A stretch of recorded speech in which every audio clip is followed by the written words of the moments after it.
now we have Steve Moore, economist, author of Plan to Unleash Prosperity, the Trump book. Steve, thanks for joining us. Appreciate it. By the way, Dad, I'm going to apologize profusely for being late for the show today. I was, you know what I was doing? No, what were you doing? I was standing in the TSA line. Oh, were you really? for an hour and a half. Was it an hour and a half? Where? What airport? Not quite. I'm in D.C., but you know who runs right to the front of the line? Chucky Schumer. Yeah, why doesn't TSA revoke congressional privileges with respect to security, right? Yeah, exactly. So anyway, I'm glad to be with you, and I was listening to your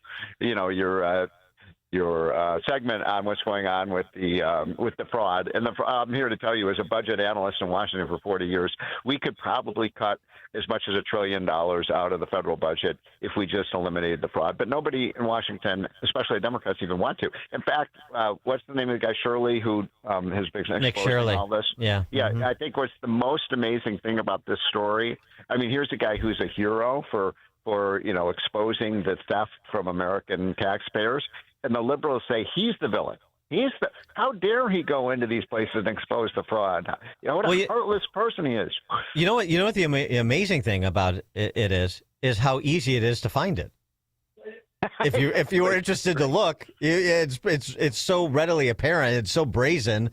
It's not hard to find it and do something about it if you were so inclined. But in states like California, Minnesota, they're not. And I'll tell you, I want to explain to your listeners why it is that none of these states like California and Illinois and Minnesota and so many of the others are not doing anything about it. They don't want to do anything about it because their mindset is, hey, the more of these fraudsters there are in a state, the more money we get from Washington.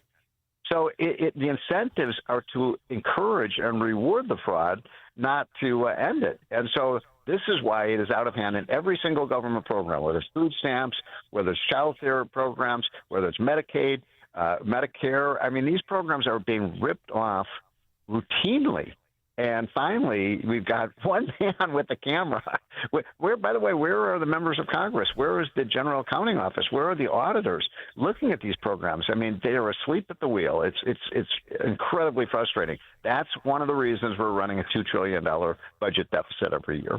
Yeah, it seems like opportunity to focus people's attention on this matter in the coming months leading up to the midterms. This also made some news this week.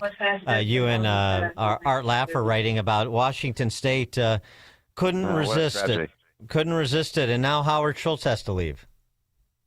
It is so sad. So this is a very easy story to tell. So there are, as you know, we've talked about this many times on your show. There used to be 9 states that had no income tax, and there was one of those 9 states. I mean, obviously knows about Tennessee and Texas and Florida and New Hampshire and Nevada. But the only blue state that did not have an income tax was Washington State. And that's one of the reasons Seattle became very rich. It's the reason Amazon was there, Starbucks was there. All of these other great companies were founded in Seattle. Well, they've just given away their greatest asset, which is that they have no income tax. Now they're going to actually have a higher income tax in Washington State than even Illinois has. So they're going to go from the lowest income tax state in the country to the 4th highest income tax state in the country. I'm here to tell you, Dan, that story is not going to end well.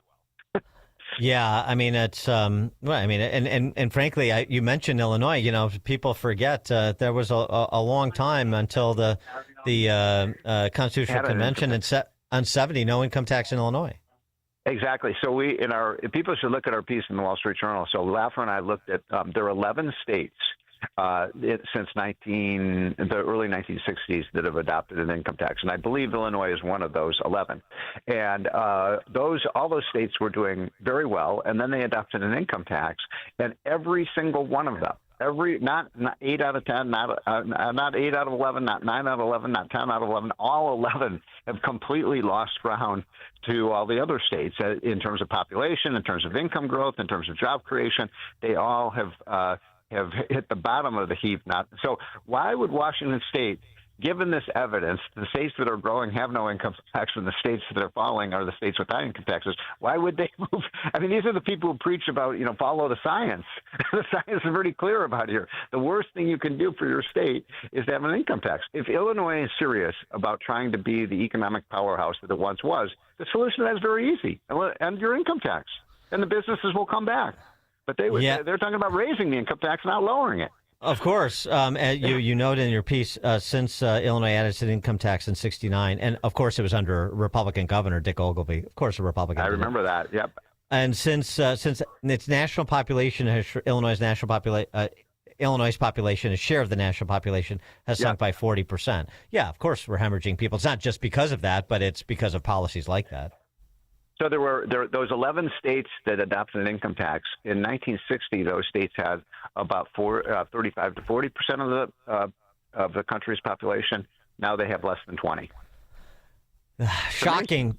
People respond to incentives. Who would have thunk it? And one other quick thing is, the governor in New York State, Kathy Hochul, she gave a speech the other day saying, all these terrible people that are leaving New York and they're moving to Palm Beach, they're not patriotic millionaires. Why aren't they paying their fair share? Why don't you eliminate your income tax, you idiot, or lower it? Right. So they're admitting that people are leaving, and they said they're not patriotic for leaving. Yeah, I'm willing to be called not patriotic by Kathy Hochul to give myself a 15% raise. Patriotic. I know. I'm willing to be called that by Pritzker to give myself a 50% raise. Steve Moore, economist, author of The Trump Economic Miracle. Thanks as always, Steve. Appreciate it. Okay, thanks, Nat. Bye. Bye. And he joined us on Chicago's Morning Answer. Coming up at 8:08, we'll return to matters of war and peace with Daniel DePetris. Talk a little bit more about what Trump had to say about NATO than we did previously with Michael Rubin.